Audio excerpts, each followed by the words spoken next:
Welcome back, or if this is your first episode, welcome aboard. My name is Greg McLaughlin, and this is the Rebel Base Card Podcast. Brandon Wainerdi returns to the show to talk about his run on Star Wars Insider as it winds down, and we catch up on his writing career, the Mando movie, and a lot more. We'll be right back right after this. This is Brandon Wainerdi from the Talking Bay 94 podcast, and you are listening to the Rebel Base Card Podcast. Great pull, kid. Everything's gonna be all right, kid. You found the Rebel Base Card Podcast. She may not look like much, but she's got it where it counts, kid. I'm your host, Greg McLaughlin. Have I made a few bad decisions? Sure. We talk about cards, collecting Star Wars, and to people in the Star Wars community. Don't worry, we're gonna meet up with some friends of mine. Look for special episodes called The Breakfast Pack, talking about your favorite Star Wars shows. We will never have a better chance than this. All right, let's get started. Well, perhaps it is time to begin again. I've been following Brandon and Talking Bay 94 for some time when I first started the podcast years ago, and was able to have him as a guest back in 2021 on episode 86. And then I ran into him again at Celebration Anaheim 2022 when we were both in line for that massive wait-a-thon, which was like the day one opener. Trust me, the successive days, I did not stay in that line. I just waited till the darn thing opened and then walked right in. And then when he did his show on the podcast stage, I was able to catch him right afterwards and get a reaction interview. And I actually forgotten about that until you reminded me about that in this episode. But just an amazing person.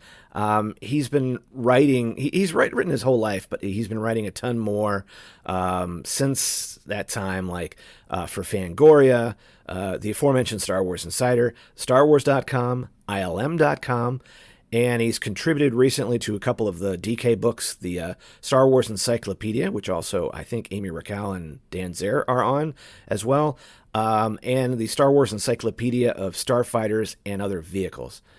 He does a bunch of cool stuff. He's a busy guy. To say it was great to catch up with Brandon again is a bit of an understatement. As we're eagerly waiting for Mando to hit the screens soon, it's nice to kind of go back and once again reflect on Star Wars Insider. I think the last issue is out now. This won't be my last interview talking about it. I'm hoping to have another guest on soon. But, the legacy of Star Wars Insider and what it's done to, kind of talk to the community, to gather the community around things, it's a good opportunity for Brandon to be on, and we had a ball doing this. And I hope you enjoy the conversation. I'm going to put out a couple of pieces of homestead keeping, and then we're going to get to our conversation. Stay right there. We'll be right back. Hi there, this is Dan Zare from Coffee with Kenobi, and you are listening to the Rebel Base Card Podcast. Great pull, kid. You can waste time with your friends when your chores are done. Now, come on, get to it. All right, just a couple of news and notes here in the homestead keeping. I'd be surprised if you didn't hear about this because it really pierced the veil of this kind of collectible news, but there was a Luke Skywalker PSA 10 number one from 1977 that went recently for $687,500, along with a Darth Vader number 7. He appears on card 7 of the old 1977 Blue Starfield set. Also went for $206,250. I will stress, as crazy as an amount as that is, these are heritage auctions, and so it's a little higher up. This is not like Facebook Marketplace or like eBay or something like that. When I'm hearing about this on local radio news, or you'll see it on, a TV news show, local TV news show, then you kind of know that some things have kind of risen above just the chatter and the chatter wall of cards and collectible news. I would stress this is that, for me, when I kind of sit down and I go, would, either of these two buy a house, the same money buy a house, I would say yes. Heritage auctions, sometimes this stuff, it's a different marketplace, right? It's not like you're going on eBay. It's not like you're going on, the old Craigslist or whatever, trying to like see if somebody will buy this, or go to even a card show where I have seen cards for large amounts trade hands. It's interesting, and I was thinking about this the other day. It's like, when I see or read about like a Honus Wagner card, like one of those T206 cards go for umpany ump, I kind of, yeah, I can believe that because of the scarcity of how many of those cards were. And one of the reasons why some of these Star Wars cards, especially the vintage ones, are going for such a high rate at auction, however these mechanisms are, has to do so much with the quality of the card, right? The fact that it's a PSA 10, that's this is a mint, great condition. I mean, these cards were printed on, pretty cheap stock. And so like many folks, like you and I, we had ours in shoe boxes for a long time. They get beat up a little bit. Everything started off really nice when we pulled it out of the wax packs, but over time, so rarity of this kind of quality. It's the same reason why like the baseball cards of the 50s and 60s were so high, is because kids didn't really hold on to them and protect them. They flipped them, they put them in their bicycle spokes and all that. And even some of those like early vintage cards like that, the Honus Wagner T206 or the Babe Ruth Gaudis or whatever, there's just not that many of them. So even ones that are completely beaten up are going to be worth a lot. It's an interesting contrast, and I was kind of reading on SI.com. They have a really nice collectible section, and it kind of reminded me that, like in the modern card era where we have like these superfractors and these one-of-ones and this built-in scarcity, that's kind of how the modern card market is kind of competing with the vintage, where they're building in this scarcity to make these cards valuable. I saw like a reel, there was a Hollywood actor that was talking about the fact that because these debut patch cards that are on some of like the baseball and football cards, they kind of inflate the cost of a hobby box because some particular player's debut patch that's signed hasn't been found yet. So some of this scarcity is what's causing this built-in scarcity is what's causing so much of an inflation of price. But, when you think about like Star Wars cards, like the old blue ones, the 1977s, everybody had them. They were printed pretty heavily.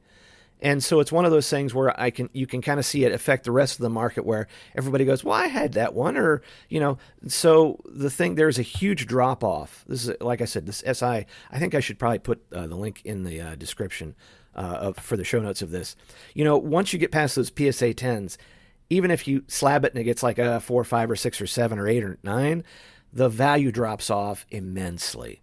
So that's something I like to kind of keep into context, like all these collectibles and things like that. Condition is everything, and it creates that scarcity. Although so many cards are getting slabbed these days, you have to wonder at some point, are we just going to be drowning in slabbed cards? Some card folks don't seem to think so, seem to think this train is going to go on. But I would just say for you and me, we're kind of the, maybe the nerdy, the kind of the casual to serious collector. We like our cards. That's what I kind of, I was thinking this yesterday, and I even took a voice memo down. I said, I don't buy cards for value. I value being able to buy cards. And after I kind of said that to myself, I was like, yeah, that's kind of my manifesto there. I enjoy collecting cards. I love it when the cards have value, and I do have cards that have some value. Not to the point where I could buy a house with it, but I think it's probably good just to keep some perspective on what makes a card valuable and why cards are the way they are these days. And it's not bad. I mean, like I said, there's a whole industry that's kind of built around this, everybody on the whatnots and the breakers and all that kind of stuff. And if you enjoy that, go for it, man. I'm not here to tell you how to collect or what to collect. I'm hoping, though, you do enjoy collecting like I do, Enjoy it. It's for me. It's a hobby. It's a passion. It's a love. I love digging cool cards. I finally had to break some of these Star Wars vehicle cards. I couldn't help myself. I had no time to really break them. So I sat down there recently and opened them, and they were just fantastic. I'll have to put some of the ones on Instagram. Just gorgeous cards from I think 1997. That's I think that's what it's about. Just opening up some cards, just enjoying the artwork or what the card's about, all the detail on it, the checklist and all that. Just great stuff. At any rate, I'm kind of blabbering on, but I hope that when the Mando movie comes out, see if you can get some swag. I've been hitting Burger King more than I really care to admit, but I think I've got I've got Mando, the Grogu toy. I think I have a Zeb that might be earmarked for somebody else, Aaron, if he doesn't pick it up. And I have a Stormtrooper, a TK. I had to tell my friend Todd Hoffman over at Big T and Little T. I'm like, man, I pulled your toy from a BK box. But anyway, I think there's 8 of those, and I've been trying to keep that just to the kids' meal. I don't need the cups. That's too much food, too fast. But anyway, but if you collect the mugs, let me know. Throw a comment on the socials. Let me know what you're chasing for the Mando movie. And hey, if you come across any cool cards, let me know. Stay on target. We're too close. Stay on target. All right, I'm going to wrap this up, and I'm going to get to our conversation with Brendan Wainerdi, where we're just going to do just more nerdy stuff. I hope you enjoy. We'll be right back. Hi, this is Vanessa Marshall, the voice of Harrison Dula, and you are listening to the Rebel Base Card Podcast. Great pull, kid. We're in attack position now, sir. Hold here. We're not going to attack. I have my orders from the Emperor himself. He has something special planned for him. We only need to keep him from escaping. I'm going to start off, Brandon, with a revelation. Okay. How many episodes have I been in? And it wasn't until I was listening to you. You were on Outer Rim Ramblin'. Yeah. Talking. And you said, I think I've heard you say this before, but it finally dawned on me. So you were born in 92. Yeah. And you said, I'd like to say that I was born at the best time to be a Star Wars fan, which typically is something is sort of like, that's my line.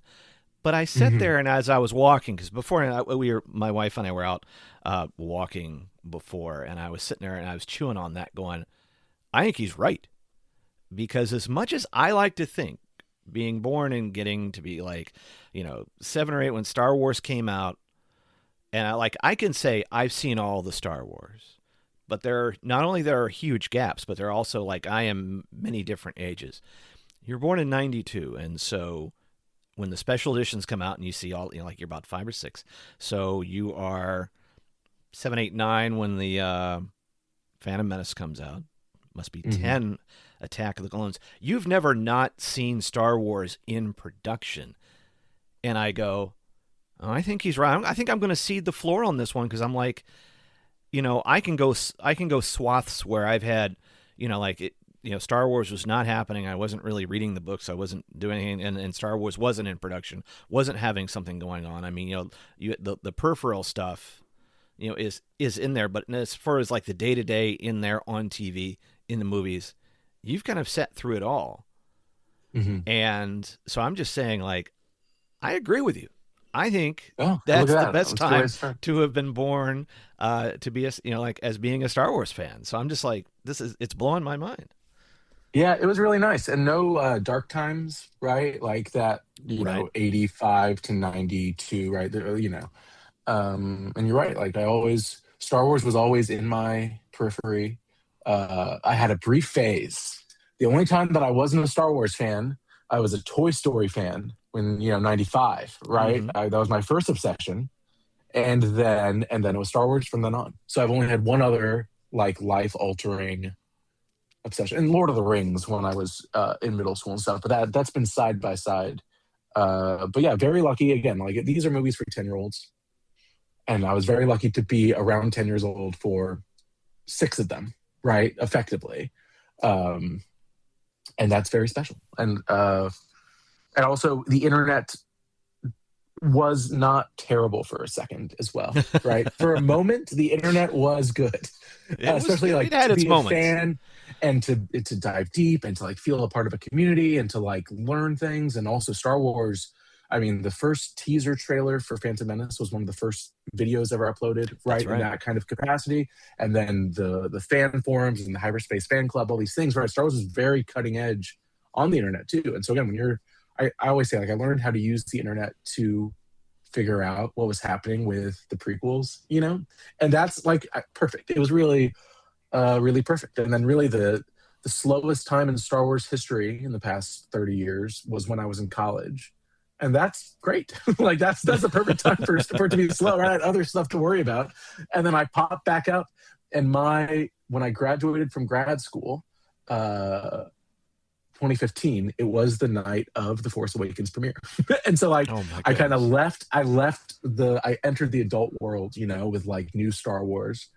And here I am. But yeah, it's not something I take lightly, but there's this, you know, it's like the prequel kid energy is definitely real, but I do think prequel kid is almost more applied to kids younger than me as well. Like I think it's like my little brother's age, right? It's closer to Gen Z, right? It's like a 96 to 98 time period. So we're the forgotten little millennial scamps, you know, running around and talking about the good old days of the special editions, right?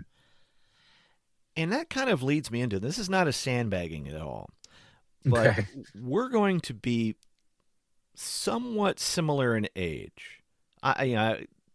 Mid to late 20s, let's say, going into a new Star Wars film that definitely has like a child or a kid's draw.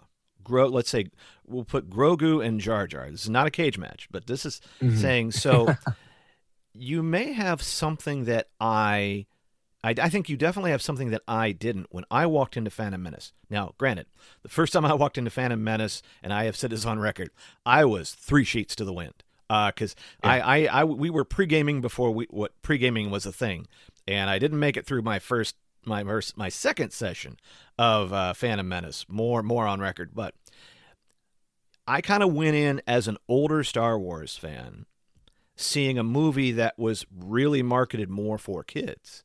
And I think I had a much more, and folks of my ilk had a much more knee-jerk reaction to everything, because we're like, hey, wait, what? I think we were kind of expecting kind of thinking like we were ready for Rogue One years before Rogue One came out, and we got to Phantom Menace, and that was not fair to Phantom Menace. Yeah. And as we have seen the millennials and those folks who were kids going, no, this was awesome. How do you kind of go into Mando and Grogu? Kind of keeping things into perspective, going, there might be stuff that is maybe geared in this, maybe to a younger audience. What are your expectations when you go into this film? That there's definitely going to be stuff that I'm going to jam. It's going to be my jam, but maybe stuff that is for a younger audience. And now you're like, oh wait, am I starting to age out of the proper demographic, or will it matter at all? It's a great question, and really, I would almost push back or to flip it around a little bit, because of the age I was with the sequel trilogy, right? So like Force Awakens comes out, and you're like, okay, this is new Star Wars. I have to kind of position myself as a fan, and I will, again, like I understand the animosity towards Jar Jar and the tone of Phantom Menace, and to be fair to you in that generation, the way that movie was marketed was, this is a serious Star Wars movie. Here we go, you know? And so, like, I think some of the tone could be very jarring. I do think moving into, especially Mandoverse, I love Mandalorian in general, but it is really much a return to form of kind of the original trilogy's tone and, you know, how it looks and what's going on, for better and for worse, right? I think in both capacities, right? Jon Favreau is a very much just an original trilogy guy, and he's very vocal about that. And so sometimes when I'm watching something, it's same with the sequel trilogy. Sometimes when you're like, was this anti-prequel sort of, or is JJ kind of trying to say like the prequels, like all this stuff about real sets, practical effects, all that stuff that was with the Force Awakens marketing, especially at the time, I was like, okay, I got it. I understand where you're coming from. But both with the sequels and with Mandalorian and everything that's come around just in the past 10 years with Disney, I think the stuff that is the most successful for me, not the most successful critically or the most successful financially, whatever it is, the most successful for me that like feels quote unquote the most Star Wars is the stuff that I feel like if George Lucas watched it, which I don't know how many he's actually watched. George Lucas watched it and be like, that was good. It's the stuff that it combines all those elements, right? So I think the things that make Mando so successful is, yes, Grogu is very cute. But it's built around a story and it's built around a very like core kind of theme and a core like element that I do think works across the board. And I'll give you anecdotal evidence of I was very lucky. I got to go on the little set visit to Mando Grogu. And before that, I went to IMAX headquarters. Jon Favreau came out and was like, you're the first to see this 20 minutes of Mandalorian Grogu. And we sat there and we watched the first 20 minutes of the movie. And the first 20 minutes of the movie, the parts that worked for me the best, these are not spoilers or anything, the parts that worked for the best, Charlotte from Sky Talkers can attest, the parts that I like audibly reacted were every moment with Grogu. Every time Grogu did anything, just like kind of, there's a moment in the trailer where he like taps Mando's helmet.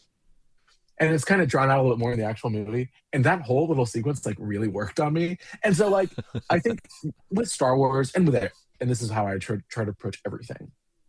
Anything, content-wise, anything. But I try to approach it where it's coming from. What is it trying to be? And I think that's an important, because Star Wars can be dark and R-rated and complex and whatever, right? And Star Wars can also be Ewoks and dare to be cute and all these things. And I think Star Wars is the best when it's all those things combined. And I think this one is kind of more skewing towards the dare to be cute, action, rollicking adventure, found family kind of aspect, and not necessarily the political intrigue or the Darth Vader hallway scene or the Force choking. I think there's a more of a it's skewing towards a certain degree. And so I think you should have to approach things where they're coming from, right? If Jon Favreau was saying this movie, Mandalorian Grogu, is going to be the grittiest Star Wars movie since the last 10 minutes of Rogue One, and then we go see this movie and it's Grogu messing around and pressing buttons, I'd be like, all right, what are we doing? What's going on? But the way it's being marketed, and it's a Burger King toy, and it's, vanilla wafers and whatever, it's like, great. I'm on board. Let's roll with it. Let's see what they keep calling it, like a theme park ride. They're very upfront about it. And I'm like, great, let's roll. Let's see what happens. Like, hopefully the ride works all the way for me. I bet parts of it won't, just like truly everything I've ever watched in the Star Wars and not, right? There are things that work and don't work, right? So that's a long answer to say I'm excited. I'm excited also though I think it's understated how much the sequel trilogy, even the parts that maybe I didn't love all the way or whatever it is, that I think in 5-10 years we will have a very similar reaction from 20-year-olds who are like, the sequels rock. Rey is my favorite. Kylo Ren's my favorite, right? Babu Frick's my favorite, right? Although Babu Frick also my favorite. But it's kind of, we're in a very interesting time in Star Wars. Even, this is sidetracking a little bit, Disney Store is doing a mystery box Spirit jersey collection. Did you see this? And they're doing 6 shirts, and you don't know what shirt you're going to get. Oh, wow. But they are only Star Wars episodes 1 through 6. There's not 7, 8, 9. And I think that's going to kind of be, this is me just as a fan, not as anybody, but it's just like, I think that's the nature of it currently. I think it's going to be very similar to how the prequels were, where there was a moment where you weren't really getting a lot of prequel elements and merchandise for a few years. And then all of a sudden now there's a glut of it, right? There's a ton, and there's a ton of great stuff. And, but I remember when that dam kind of finally burst, and I think in about 5-10 years, there will be another dam of sequel merch. I don't think that will be the case with Mando merch, only because we've been Mando merched across the board, right? And not in a bad, it's just like it exists. If you need a Mando merch of any type, it's there. but I think it's interesting. It's very cyclical. Star Wars is incredibly cyclical, and it's interesting to be kind of in a being able to view that cycle at this exact moment, right? Star Wars is back in the theater. It's a very specific kind of movie. And I can't wait. I think it's going to be fun. I think it's going to be great. And I have like 3 tickets already for 3 different showings, and it's going to be great. I will, like another tiny anecdote. You said that you were 3 sheets to the wind for Phantom Menace. I was also for Phantom Menace 3D. Okay. This is again, similar, similar time periods. I was probably a junior, senior in college, right? When that came out, and I made all my friends go. And this was again, like, Phantom Menace 3D came out, and everyone was like, "Oh, the Phantom Menace, ooh, the prequels." Like, it was still kind of a iffy, right? And we pre-gamed that, and we got there late, and I sat front row in this 3D movie, and I remember sitting there, and the screen comes up, and it's a long time ago, God, so far away, and then Star Wars, right? And I go, Star Wars, and then I pass out, and I wake up when Boss Nass goes, peace. And that was it. That was which I regret now, because now you can't see that 3D version anywhere. And I'm like, I was stupid as a 21-year-old or whatever. But yeah, I'll have to say, Phantom Menace will do that to you. Phantom Menace will get you going in various ways, huh? It's great. I have kind of enjoyed. It's funny because of the drawings that I've been doing recently. I keep visiting prequel characters. I just did a Jar Jar over the weekend, because I'll make stickers of this stuff, put them in the swipe packs and stuff. And then my wife and I were binging The Pit, and all of a sudden I started off with I was doing a Queen Amidala, the one with she's got kind of like the big sort of the big Japanese kind of look. And so I'm just like, for whatever reason, I think my penance is that for some reason I'm only drawing prequel characters now. Your brain is but is still obsessed. And going back, because we go back to 2019, I 2019 and 2020. It was before Celebration Anaheim, but it was after Celebration Chicago. And so, seeing how we've gone back to Phantom Menace, and to a certain extent the other prequels as well, and having all this stuff sort of go back and you go, okay. I think it's made it a funner experience. Like, I can go back and watch Phantom Menace. I think Revenge of the Sith was always the best of those. But now Phantom Menace looks so much different from the other two that, it's almost like this standalone film. Yeah. And the only thing I wish is that the special features really need to get an upgrade as far as their quality. Because I think the legacy content has not aged well as far as what it looks like on a 65-inch, blah, blah, blah, blah, blah. Sure.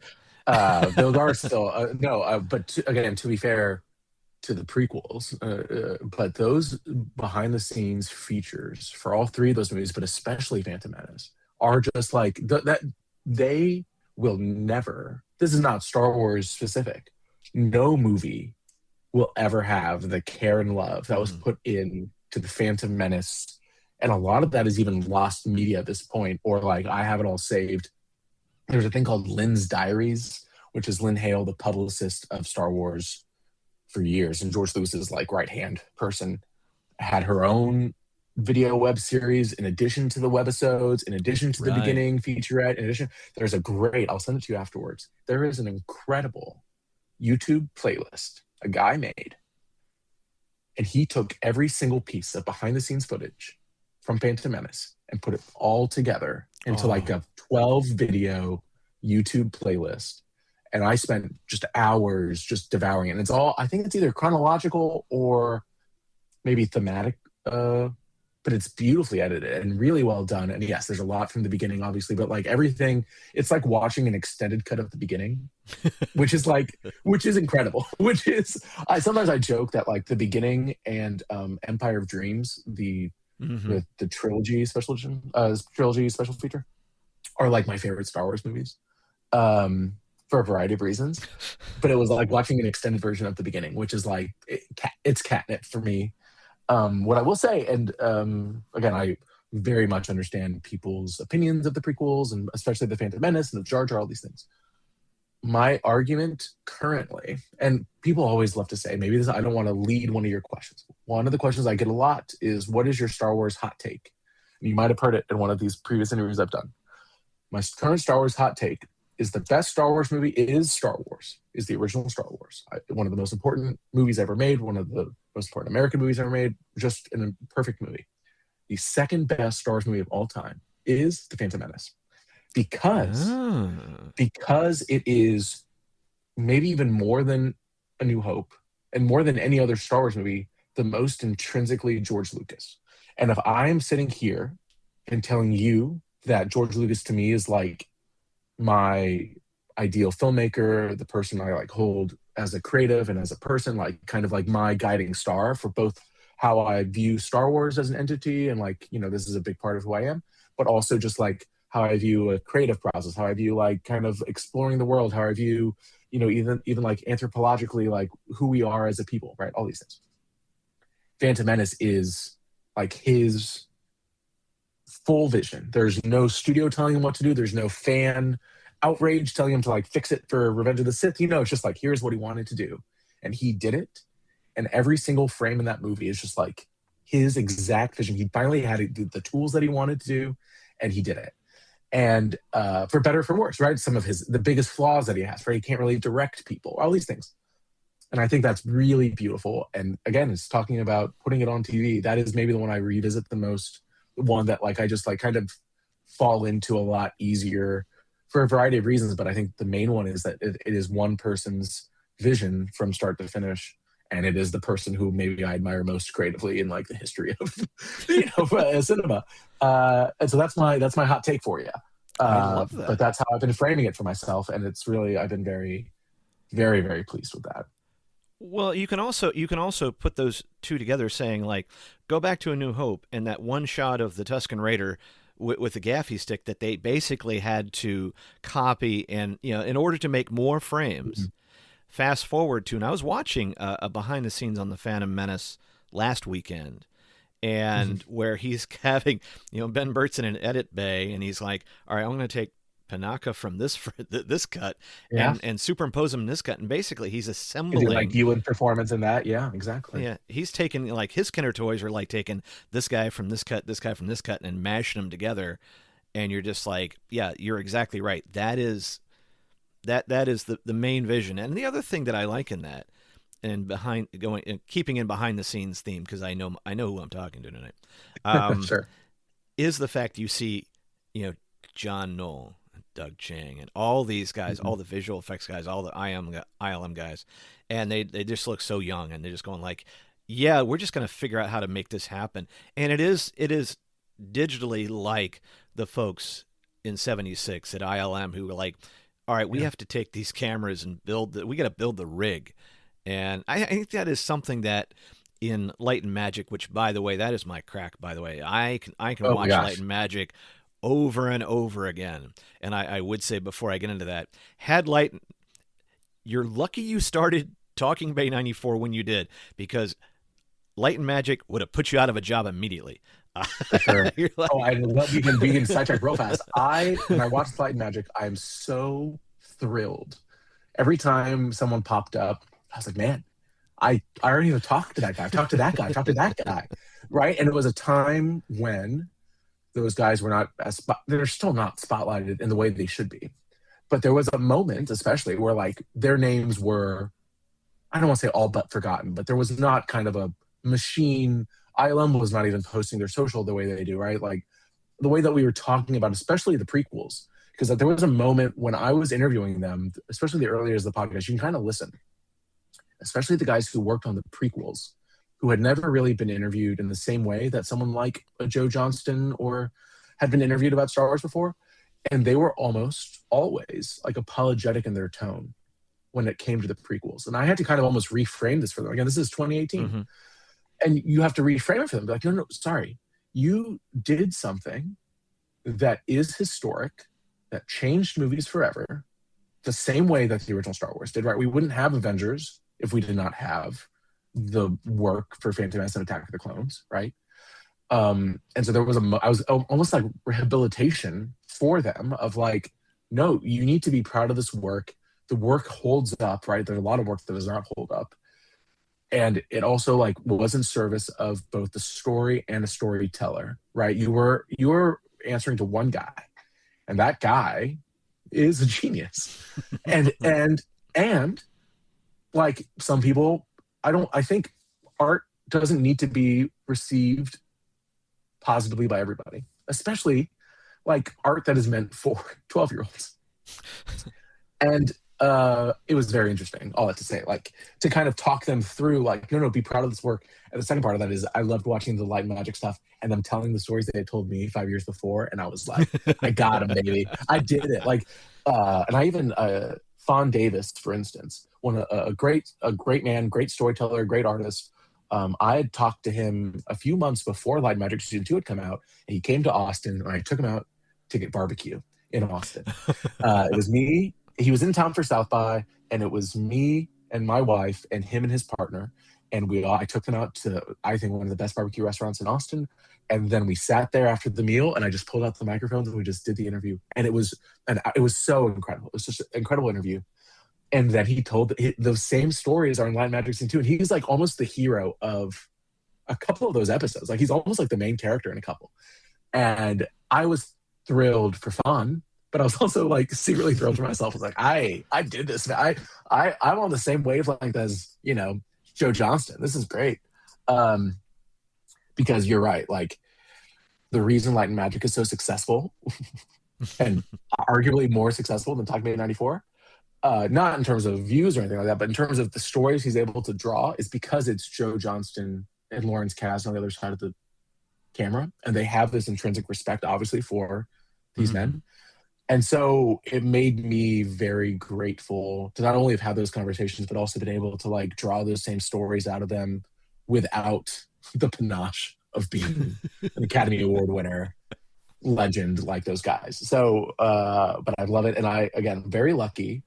And part of it was, but I was able to write the liner notes for the Light and Magic vinyl release for the soundtrack, which is like, it was one of the first. I wasn't really writing for Insider at the time. I kind of was, but it was the only time that Brian Wainerdi, Talking Bay 94 has appeared on like an official Disney Lucasfilm thing.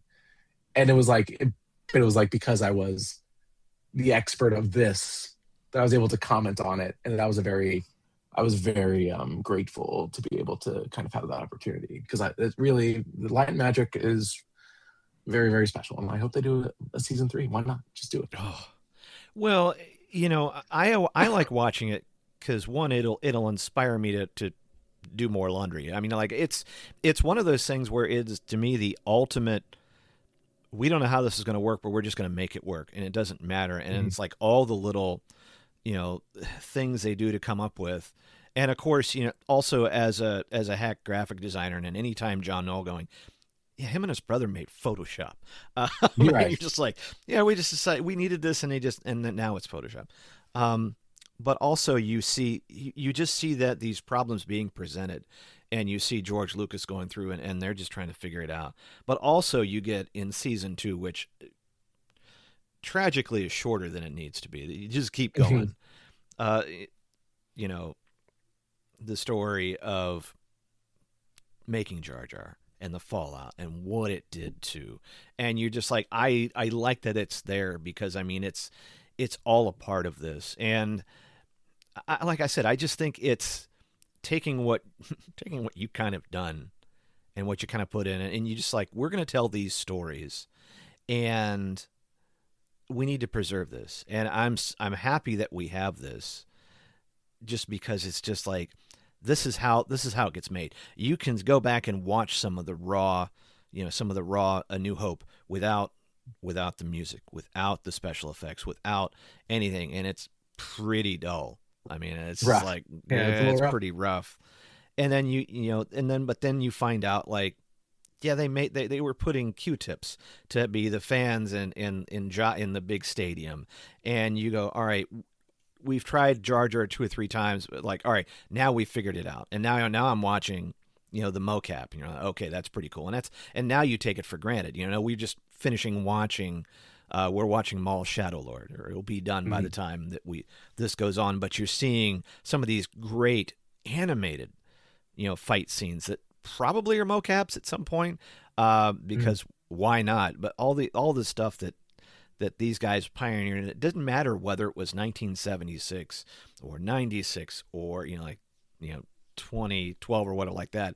And I think when we get to maybe the love of the sequels, we'll, because some of that behind the scenes stuff is there, but it isn't. A lot of the Rogue One stuff isn't there. Some of the Solo stuff isn't there. I'm really hoping that they go back and I want to hear those stories as well, because all this is super important to why we love what we love. I mean, my big white whales, there is a making of Force Awakens book that was written by Jonathan Rinsler that does not exist. That was pulled from the Amazon listings. It's somewhere. There's, I'm sure, a great making of Solo book somewhere. I love that there's the ILM Presents Solo book, which is really beautiful. But I think now, 10 years later, especially Lord and Miller being so celebrated, I think there's opportunity to kind of show what it could have been. And then the other white whale, it was listed, and I guess it never came out, but the Rian Johnson black and white set photography book from Last Jedi. He had a physical camera on set, and it was listed, and I don't think it ever came out. And I'm like, guys, just give it. It's okay. It's all good. Just give it to me now. It's all good. Because that's where the magic really is, especially for me, and especially I think for you and for a lot of fans. Star Wars, and George Lucas especially, from the very beginning, was very passionate about having fans know how the movies were made. And that was almost like part of the experience of every Star Wars movie. There's that original, I have it somewhere, that little blue book, the Making of Star Wars book that came out right with the movie in 78 or whatever. And that was kind of the first lead in and hasn't stopped. And I think that really kind of adds to the dimension of what Star Wars is, both as a movie, but also kind of, again, as like this cultural, historic, important. Again, I made the argument. I did an interview yesterday, and the person was very apologetic. She was like, I've never seen Star Wars. I'm like, it's all good. And I never try to convince someone to watch. I'm not like, oh, you gotta watch it. Like, if someone wants to watch it, they'll watch it. My argument, though, is that America's cultural output is mostly borrowed, right? Like, we have taken so much from the rest of the world. You could argue made it better, or we've synthesized it, whatever. The main cultural outputs from America are baseball, basketball, Broadway, like American musical Broadway. You could argue comic books, although, that goes all the way to hieroglyphics, and then obviously manga, and like the American Western comic book and Superman. But then Star Wars, right? You go, and I've gone to now all these different countries for Star Wars. You meet all these people, you see these shirts, you see anyone, even the person who interviewed, like, they haven't seen Star Wars, but they know May the Force. They know Darth Vader. They know a lightsaber, right? How many things can you say that about in the history of the world, right? And I think that's very special and very important. Just like from a purely like human cultural, again, George Lucas as an anthropology major or whatever, I think that's like anthropologically, like, this is very important for who we are as people. And I think that's very special. And is something that I at least try to say to myself when I spend then hundreds of dollars on crap, but it's like, this is important. This is history. But I think that's true for a lot of it. It's funny. It's like, for me, one of my favorite moments of Celebration Anaheim was seeing you in line. Once again, also proving that everybody in this fandom is taller. And then going to your podcast, when you were on the podcast stage, and the ridiculously good swag, which I still have the highlighters. Good. But what I didn't realize is how big you were just getting ready to take off. And all of a sudden I turn on these last few years, And I keep seeing your name pop up, and it just makes me smile because I'm like, well, there you are in Star Wars Insider. There you are in writing for StarWars.com and getting author cred. Was this something that just not like you're standing on the shoulders of the work you did in Talking Bay 94, and you have written, but what really opened the floodgates for you? And did it seem to fall like a set of dominoes as far as like the opportunities you got? Well, we'll take a step back real fast, because the one thing you didn't mention, and I still remember it, and I'm still very grateful for it. When I got off that stage, you interviewed me pretty much immediately after, I believe. And I was very both honored but thrilled, and that was a very kind thing for you to do. Just be like, "How did it go?" No, it was very fun. I still remember that. But it has been maybe the thing that I'm the most proud of.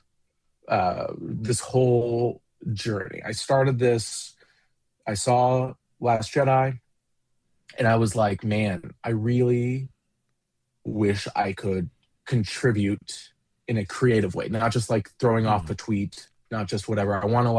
I now call it transformative fandom, right? You can consume fandom, or you can help transform it, right? You can do cosplay, you can take photos, you can draw, you can have a podcast, you can have an Instagram, whatever it is, right? But this giving back in a certain way, or like adding your own point of view, adding your own. And so Talking Bay on its own, right, as a microcosm, right, with the less than 200 episodes. But that, and I'm sure you would feel the same way about this, but that is what I'm the most proud of, right? Like podcasts, I think there's this stat, like, most podcasts stop after like episode 2 or whatever it is, right? And like the fact that you and I and so many of our friends have like kept going and just like doing it because this is what we love and this is what we want to talk about, this is what we like to do.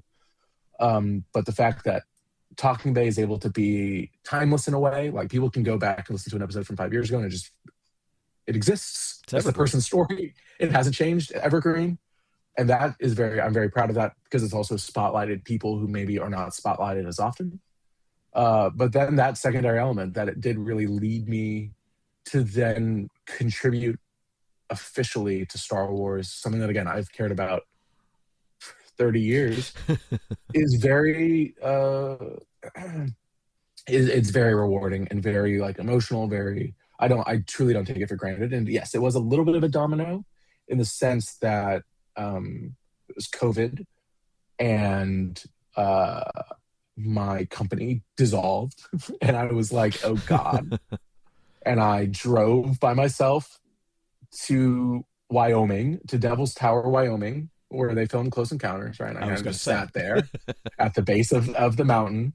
And I was like, what am I going to do? What would not even make me happy, but like what would bring me fulfillment or joy, whatever it was. And I kept going back to the Star Wars Insider. And I was like, man, that was so important to me for so long. That was really one of my first gateways into this further world of Star Wars. And I saw the first issue, and it was like they premiered Ewan McGregor's mullet in Attack of the Clones. And I'm like, great. And on the flip side was, I think it was the 20th anniversary, 10th and 50th anniversary of Raiders of the Lost Ark, which I had never seen before. And it was really this first window into a world for me. And I was probably 7 or 8. And I was like, wow, like Star Wars can be so much more than just these movies and the toys that I have. And so I'm sitting there at the base of the mountain. I'm like, man, this is what I want to do. How do I do this? And I kind of was putting it together that I could transcribe the interviews that I'd already done. I could put them into the tone of Star Wars Insider, and then somehow I could figure out how to get it to Star Wars Insider and see if they would be interested. Because I thought they could be. Like, I'd written for a long time. I was writing always growing up. It was always kind of a second skill of mine. And so I did that. I transcribed a couple of my episodes. I turned them into what would look like exactly like a Star Wars Insider article. And it took me a very long time to find the editor's email address because it was not public. And then no response for months because they were also furloughed at the time. Titan Magazine had furloughed their employees during COVID, just like for a few months during that weirdness. But finally the editor reached back out. He's like, we'd love to do this. Let's do it. And I was like, oh man. And then I do the first interview, the first couple interviews. And then it was 5 years ago, a couple days ago, that the first piece came out in Insider. And like, again, I'm sitting there and I get it in the mail, and there's my name, and there's Star Wars, and there's Timothy Zahn, and I'm like, oh man. And if that had been the only thing that had my name and an official Star Wars thing that I'm like, we did it, man. That was it. And it just kept going. It kept going. And I'll always be very grateful for that editor, Chris Cooper, for taking the chance and then continuing to give me more assignments and letting me pitch. And every year I'd be like, hey, Chris, here is 30 ideas, mostly revolving around anniversaries or people I'd already interviewed or people I thought would be good stories, or people I'd never been spotlighted before. And they were very willing to always kind of give me new opportunities, give me new things. And like it is very hard in 2026 to find print media that is willing to take chances on people who are maybe not as established in the world. And now there are less opportunities, right, with Insider going away. But that's someone took a chance on me, and that's why I always try to say yes to every person who asked me to come on a show or asked me to try something, whatever. Like, it's always just like, you got to just kind of keep giving and keep giving back. Giving back is even the wrong word. You just have to, like, it's that transformative fandom. Like, you need to keep putting things back in instead of just taking, like, yes, you can buy as many toys as you want, as many cards as you want, as many action figures, and I do all of that, right? I do too much of that. But you also have to, like, give of yourself and, like, be personal and be authentic and listen to other people and find new voices and see what's interesting. And all I have to say, like, it really did kind of continue to grow. And then it's also just about the people that you meet and the people that you talk to and how you talk to them and how you make them feel too is huge. And that goes in all of life, right? Like, all of life, you want someone to feel better after they meet you than they did before, right? And sometimes you're not as successful as that can be, right? Like, but the relationships that I made over these years with the podcast and with Talking Bay and all these things is then what led me to the DK books.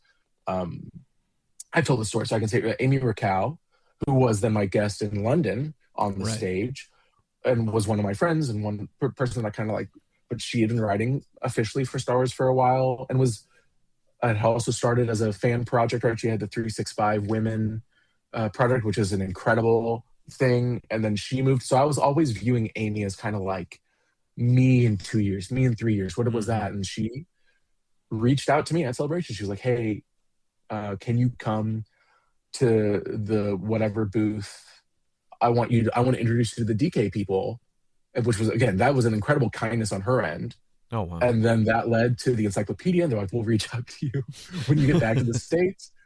And then that led to these two projects that I worked on. And then StarWars.com was a separate beast in itself, but again, was all about human connection and just kind of just being myself, but also being someone that someone could trust and someone could listen to and someone could relate to, or someone wanted to hear my point, whatever it was. And that I had reached out to StarWars.com even before I started Talking Bay, I think, or maybe right around the same time. And I'd reached out to the editor, and I was like, hey, would love to write. Here are some of my writing samples, because I'd been working on a pop culture website at the time. I'd been writing about Star Wars there. And he was interested, but didn't really go anywhere. But I was on the radar, and like, that was something that was, and then that started, and that has only continued. And that's all about just like being someone that you can be counted on and reliable and willing to take, yes, the articles that are really interesting and that you would love to do, and the articles that, like, I wouldn't have written that normally, but here I am for the challenge. Here I am. You need me to do this. Of course I'll do this. And that's, again, truly how the world works. And I think the most successful people in the world, that's how they operate, right? It's not, I don't think it's a selfish thing. You're trying to both consider yourself, but you're also really trying to make sure that your presence is a good presence. And that's not to be like a successful presence or a money-making presence or a bunch of views presence or whatever it is. It's just like, you can be a positive addition to someone's work or life or day or whatever it is. And so it's a domino for sure, because then, of course, like, I remember my Wookiepedia page starting, right? Which is, once again, the craziest thing. Like, I got that first article, and then they're like, you get a Wookiepedia page now. I'm like, oh my God. Oh my goodness. This is yeah. Oh my God. This is great. And then an article would come out, And there was a guy on Wookiepedia who truly, the moment an article was published, and then later when I was on StarWars.com, I would know that an article went live because my Wookiepedia would update, and I would get a notification that like he was so fast, and it would grow and grow and grow, and now it's a real Wookiepedia page. Now there's like a lot of stuff on there, which is crazy. And so now I'm still not in a position that I'm like, having to say no to opportunities or like I'm still so grateful for truly every little thing that I get in this Star Wars world. But it's just being very grateful for the opportunity and just kind of saying yes to everything. And then delivering, right? You say yes and you get it, and then you also have to do an okay job. And I think I do it okay. Every time I get my editors make my words so much better. Even most recently, because now Kristen Baver is my editor at StarWars.com, and she just edited a couple pieces that will be coming out probably when this article comes out or this podcast comes out. And I'm like, oh man, you made this way better than I deserve, right? But that's really special, and that's again, just like what you put out is what you get back, and you just have to keep putting it out, right? And opportunities are opportunities. Right. And even the smallest, the first partnership, like the first time I ever worked with Del Rey, I'm like, oh man, like we made it. Like, I got my first free book. I'm like, oh my God. Oh my goodness, we got it. Like, this is it. And I truly, every single time it comes through, I never take it for granted. Every time nothing comes through, I'm like, this is it. It's over, which is fine. If it ended right now, I'd be the happiest dude ever. But again, it's very special. And I hope it doesn't. I hope it never comes across that I am taking it for granted. I'll say that. Right. I hope it's very obvious how just thrilled I am that it's still happening 5 years later. Well, I gotta pull a Brandon and do a little nuts and bolts. I am, we think of I started doing a little bit for the Fantha Tracks for the pool reviews, right? Kind of getting my feet wet as far as doing, and you're carving out that time, and it could be voice memos in the car to get something going, or I'm doing something on my phone. This is not the romantic vision of the writer at the typewriter, and I've got my pipe there, and I've got a blank piece of paper. It's just like wherever I can slam down some words, or read some words, or transcribe some words. I'm curious your process as you have gotten more opportunities. You've been writing more and more. Does it put you more into a place where a natural someone would think of where writing is, or you're just like, man, wherever I can crank out 40 words, it's happening and I don't care? Take me a little behind the scenes here. No, that's exactly the way you were just describing it. I'm like, man, that's it. Like that. And I'm sure there are writers, especially more talented than me, who can do that. Right. And I really can count maybe on one hand where I've been like, man, I got everything done. I have a clear head. I can write something. I can write something I want to write. It's always deadline. It's always like, man, I should it's really, my first drafts are just like the craziest thing of all time. Like I will, especially again, it's very interesting writing in this. I always call it like nonfiction for fiction, right? Like we're treating Star Wars as if it's real, right? That's one element of the work that I do. And the second element is a little bit more journalistic, right? It's a little bit more like we're taking an interview and we're distilling it down to then 2,000 words. So for the one end, for the encyclopedic work, my nuts and bolts is very dry. It's very much like you get the list in a Google Doc of here's the entries.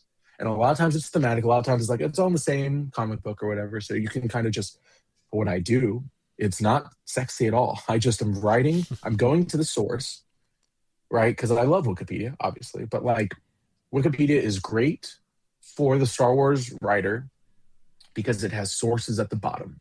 It says every time someone was mentioned in a show, right? And that's incredible. That's like such an incredible gift to be like, oh, this guy has been in 5 things, right? So I go to those 5 things and I find that guy's name and I write every single characteristic or thing that has happened to that guy. So then in this Word doc that I'm building, it's just other people's words, but it's the real words, right? And then that is it. That's it. And it's very much, I can never remember what is left brain and what is right brain, but it's very much one side of the brain, right? It's very much just a very dry, it's there. And then I can never really do it at the same time. And then a couple of days later, I can take those words, and then it's very dry again, where it's like, I have 200 words for this guy, right? This is it. How do I take this 500 words, 1,000 words, these phrases, how do I make this into a cohesive thing? So it's very, very dry, and it takes me a lot of time, and it's very, it's not sexy. It's just, it's pulling, but then eventually it becomes something. And that's also though how I operate. I was even doing that today at work, how I operate when I build decks, or how I, when I'm putting a slide together or an email. It's like, take the information, throw it up, and then kind of drill it all the way down. The second element is the more like interview side of things, which I really still do love. And that is multi-process, right? First I do the research for the interview. It's the, again, very dry, and it's very, my research style is very shoddy in terms of how I put it onto a page, because it's just for me. But then it becomes a transcript, right? Which is always messy, especially the tools that I use. And then that has to be then turned into regular sentences and a regular thing. And then it's like, okay, you have 10,000 words. Let's turn this into 2,000 words. And that takes time. But again, it's all very, very dry, and it's really just time-based, and it's very, and yes, you find little moments of creativity or little sparks or little pieces of joy that pepper through. But really, it's a job, it's work, and it's great, but it's work, and that's how you have to view it. In some ways, thinking back on Star Wars Insider, I for it, kind of coming to a close, it was there when you needed it most in many different ways. One as a fan, and one as an opportunity to, spread your wings and write more, and see that now. I think it's interesting, probably when you look back, or as we look back now, God, it'll be interesting to live in a world without it. But I think the writers, you and Mark and Jay and everybody else there, I know that's only a few of you, but you carry this forward, and it's almost like now it's going to be fun to kind of see where you pop up here and there, because I do think in some cases Insider will live on, because you guys are not stopping writing. It's just like, well, that publication is going to be no longer, maybe, but we're still out there, and there are still these projects, because I think the interest and the appetite for those kind of stories, those kind of interviews won't stop. It'll just be somewhere else. So even the guys that you mentioned, Jay and Mark, then Amy Raquel, also a great example. We all are now writing for ILM.com. And Jay and Mark and Amy, I've only had one piece up, but they're powerhouses. They are. Those pieces on ILM.com, especially by those three, are just like incredible. And there's like no guardrails in a sentence, and they're so in depth. And so places like that will always have room for writers like Jay and Mark and Amy. And I think StarWars.com will also become a place that becomes a little bit more in depth for certain things. And then I think it's going to be really up to, like, generally, how do we feel? Where are we talking? I think Clayton Sandell is a great example. His Substack and like how he's reporting Star Wars just on his personal accounts is very inspiring to me, but also is very scholarly, right? He's the one that broke the Jake Lloyd drought of interviews for, like, he did that just on his own. And so I think it's going to really inspire people, both who have been in this Star Wars world for a long time professionally, but then I really do hope that there are people who kind of see this opportunity to, like, tell stories. And in a very similar way that Talking Bay is a spot that people can tell stories. I think more and more as the internet evolves, as our viewing habits evolve, whatever it is, I think there's opportunity for people to take that insider ethos and kind of push it forward. I do also think this is me not knowing anything. I don't think Star Wars Insider will ever really go away. I think eventually it will become, maybe it's a digital version, maybe it's an annual, right? We were talking about UK stuff earlier. Like there's ecosystems in place already that make sense, that I could see Insider living on. But even if it doesn't, that ethos of like all these people, like Mark's been writing for Insider for like 20 years or whatever. Like these people who like live and breathe, especially like behind the scenes and talking to these people, and Star Wars will never stop making Star Wars. So like there will always be new people to talk to and talk about. And I think that's great. And I think that's like the power of Insider, right? And I think that will never die. Hey, so we can give you a bit of a break on your voice. And I was thinking what's crazy is talking about, like, I like the throat spray. We're still a year out from Celebration Los Angeles. But it's now like 2022, which was so vivid in my memory, as sort of, I think, the first celebration that I saw so many people who, I kind of started in Chicago with kind of connecting to folks, and then it really came to a head in 2022, and you're like, oh my gosh, there's that person, and LA is going to be insane, but man, there's just it's just been fun to kind of see this journey go along, but still I'm looking at the back of your wall, and it's like, if I had a table and some shelves like that, I'd be a single person. I wouldn't be married anymore. But it's just sort of fun because it's sort of like, our fandom, maybe it's become this trophy of ours where it's like this thing that surrounds us and binds us, just kind of like the Force, where it's just sort of like it just gets stronger and stronger, and it's just more opportunities. It doesn't matter. It's like, people writing books, are writing for magazines, are writing from websites, but they're just having fun. And what I also just love is the passion. And it's like from the first time I got a chance to talk to you to the times where you're like, talk me out of getting this thing off eBay, which I know is sort of like, it was a joke, but I was like, I don't know if you should be telling people if you're like really interested, but those are still some of the things I love. And I wonder, as we kind of bring it maybe to a close, was there a couple things that you were half joking about on eBay that you're just like, I want this Lucasfilm blank, that you went like, that you've since then gone, I totally added that you're just like, I'm not, like. I'll tell you a secret. I'll tell you a secret right here, just for us, so no one else is listening, right?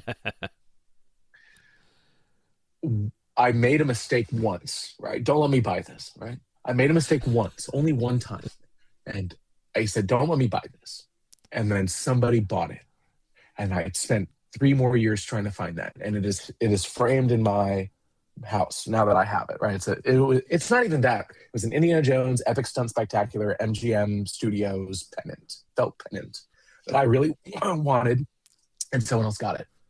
Every time I say, don't let me buy this, I'm not buying it. I am operating so crazy underneath that every time that I've tweeted it since, I'm not buying it.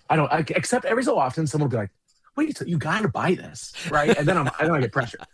But for the most part, 95% is me. That is not. I'm making eBay offers on things that are insane. I just posted that I won an eBay auction for a 1999 Jack Frost ILM crew gift of a scarf, and I'm like, what am I doing? Who am I? I do want to go. You were. The thing that has stuck out to me the most, again, this whole journey that you and I have both been on, right, over these years of contributing to something that, like, Star Wars is this huge $1 billion thing, and we're just 2 guys doing whatever, right? The things that have mattered to me the most, and the things that, again, if everything ended today, if they're like, we took it all down, it's all good. The friendships, the relationships, the people that I have met, and the people that I talk to every day, the people that I like go on vacation now, like my wife has made friends with these, like she'll go on vacations with all these girls, And I'm like, man, like we are so lucky to have something that we share, that we love, that we can bond over. I always say it's like a shared language. It's such a thrill to be able to, like, us talking right now, I'm having such a nice time because it's like meeting somebody. My mom immigrated from Iraq, right? So she grew up speaking Arabic, and whenever she's in a place someone else speaks Arabic, I can see her kind of like relax a little bit and like put her shoulders back and like feels at home, right? And there's this joy in Star Wars specifically that we all share, that we all can like speak the same language. And I have made just incredible friends, incredible connections, and people that like I talk to every day, that I like hang out with, that I go visit. There's a guy, a guy is visiting me on his honeymoon from overseas this fall that I met through Star Wars. And I think that's so beautiful. And like, again, I extend it to you too. Like anytime anyone is in Austin who like I kind of know through Star Wars, I'm like, let me take you to lunch. Like, let's get a drink. Like, it is so fulfilling and freeing, and especially in this, like, we're in such a weird time with the internet and with like everything going on. And it's nice to have something that can bring someone together that like I would have never met otherwise, that I've never talked to, I've never interacted with you otherwise. So there would have been no reason for us to ever cross paths. But now we're in a place that like we can share something, we can share some amount of joy and some amount of conversation, some amount of our lives together. And I think that's really beautiful. And that is, again, I think the power of Star Wars that most other things don't really have, right? I think sports is a really interesting example. And again, like, I think you probably see it a lot with like cards and everything like that. Like there is this element of like shared fandom, but that's also like, that can be location based, right? Like I'm a big Dallas fan, I'm a big Mavericks fan, but that's like because I grew up in DFW. Star Wars can be anywhere and anybody and any age and any type of person, right? And I think that's like really cool. And so that's a very special thing that you were kind of dancing around a little bit, but I wanted to at least vocalize like how important that's been. Yeah, it's been really beautiful, and I think really very, very special. Oh, thank you. Oh, this was well worth the wait. And it's thank you for the flexibility with the scheduling. We did it. We finally did it. Here it is. So no, it will not be the last. It's such a pleasure, and like I said, the very infectious smile, and like I said, I love your joy, I love your success, and keep on going because you're doing just such a bang up job. And thank you very much for coming on. It. Oh, of course, thank you so much, and again, thank you for all the friendship and the support. Again, like it's one of the highlights of that con of just the whole journey is like you pulling me off the stage after my podcast and asking to interview me, and I thought that was so kind and so generous. So I'll always pick up the phone if you call, so I appreciate it. And come to Texas sometime, and we'll maybe we go to a Mavs game and cheer on Max Christie. Maybe I don't give money to the Mavericks anymore, right? It's just for a variety of reasons, obviously. But I might make an exception if you want to track down. So we'll figure it out. Excellent. All right. Talk to you soon. All right. I'd like to check out, refuel my ship, prepare for my immediate departure. I want to thank Brandon for coming on the program again. Oh, just what a great guy, and what a fun conversation. I also want to thank you for listening and all the nice comments I've received recently. Really means a lot, and you know who you are on that. I think the next time we're going to talk is probably going to be after the Mando movie comes out. I hope you enjoy it. I hope you get a good seat, get some swag. I'm going to let Card Squadron take it out, and we'll talk soon. The Rebel Base Card podcast focuses on cards, collecting, and the Star Wars community, and appreciates you coming along for the ride. If you have any feedback for this episode, you can reach out to the program in a number of ways. You can leave a comment on the Instagram post for this episode. You can also DM Greg on Instagram at Rebel Base Card. Make sure to also follow the Rebel Base Card on Twitter and Facebook at Rebel Base Card. If you want, you can send an email to greg@rebelbasecard.com. And you can find show notes for this and all episodes on the website rebelbasecard.com. In the Star Wars Card Trader app, and just about every other one, you can find Greg at CornFedTech. The Rebel Base Card uses the hashtag Card Squadron as a way to alert friends about cool cards and recent drops in the galaxy far, far away. It's a great way to bring our community a little bit closer together and help one another finish our sets in time. We collect, communicate, and commiserate. Well, at least when we run out of credits or crystals to spend on our digital collections. Join the fun, even if all the other cool squadron names were already taken. And remember, we collect as one and would be honored if you'd join us.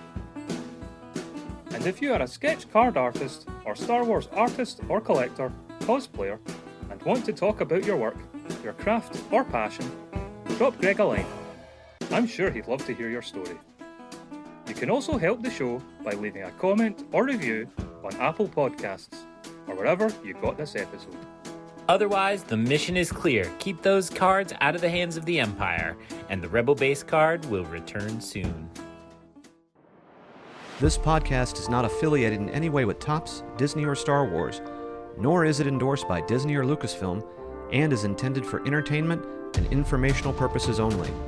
All names and sounds and any other related items are properties of their respective trademarks and or copyright holders here in the U.S. and abroad. The official Star Wars website can be found at www.starwars.com. That's it. I'm not the first to get to you, but I am the first to ask you, how do you feel about your podcast stage performance? I feel good. I feel as good as I can feel. I think it went well. It was fun. Everyone had a good time. Matt, our guest, was phenomenal. Great turnout of a lot of familiar faces and a lot of friends, and really couldn't have asked for anything better. So thank you for being here. Thank you. One of the things I love about the podcast is the amount of prep you do, and what I like is also seeing a guest for a topic I don't know a whole lot about, but I'm like, when I see you and there's just so much prep that goes into it. Like, how much did you have to do? Can you peel back the curtain? How much prep did you have to do for this guest? Yeah, I can do a little bit. I mean, obviously with Matt working for Lucasfilm, it does require like an additional step of approvals and of getting through all that stuff and scheduling. And so that was kind of the major component of it all. But really, it was just me and him kind of communicating and changing a couple small things, and Lucasfilm PR being very gracious, and very helpful during the process. So that was pretty much it. But really, the biggest part of it was just looking at what he had done, what he had talked about in the past, and the one thing that I regret, and I kind of brought up during the panel, his work on StarWarsShop.com. I love, and a bunch of like crazy stuff. Space Slug, oven mitts, like all that stuff. But it's all like lost to time now. And I was trying to find pictures and trying to but it doesn't, nothing exists. So it's all good. But that was kind of the process. And doing it in front of people and in front of a crowd like that just had to really pump you up. Yeah, it was so much fun. Because I never, obviously, when I do them, I just kind of do them on Zoom and then edit and post. And but it was fun, especially the audience interaction, the pops or the claps. That was all just a lot of fun. And hopefully I can do more live shows either back home or at other conventions in the future. But excellent. Brendan, thank you very much. Congratulations. Thank you for being here. And this is our fourth time running into each other. I know. It's just making my convention even better. So good to see you.